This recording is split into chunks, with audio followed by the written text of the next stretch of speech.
invest in the space because it's a great way for African founders and African companies to go global because it's a borderless technology. And I do think more African startups need to be going global, especially when you think about the funding environment.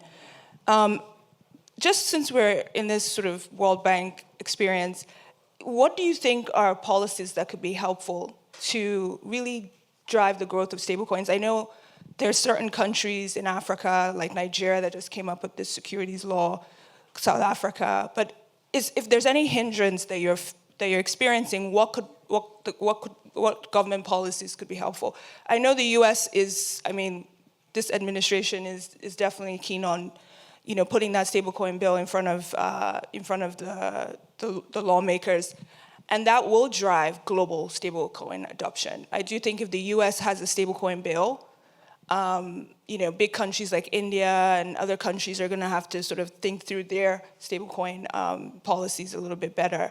But what are some things that you guys practically would like to see that could help your businesses? Well, one, I think in general, the regulators in Africa have moved way too slow. The blockchain technology is 15 years old. Stablecoin is probably about 12 years old.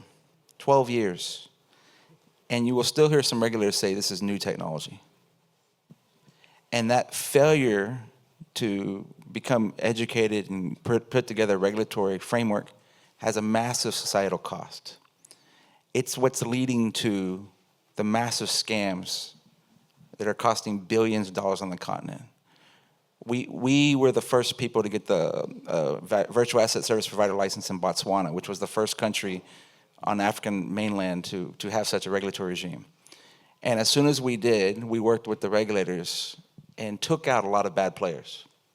Because the public knew, there's a good alternative that's regulated, right? So I think that's one, just moving faster. And the other thing we're seeing is we get punished for doing things the right way. So we have we have anti-money laundering and fraud controls and KYC controls that are required. And we get punished for it. We lose market share every day to bad actors, and the regulators don't stop it.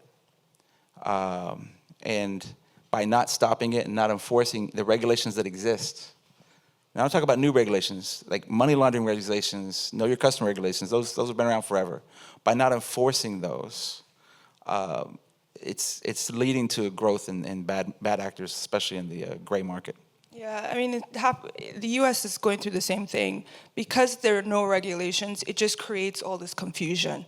So it's like, just do it, and then everybody knows what they're doing.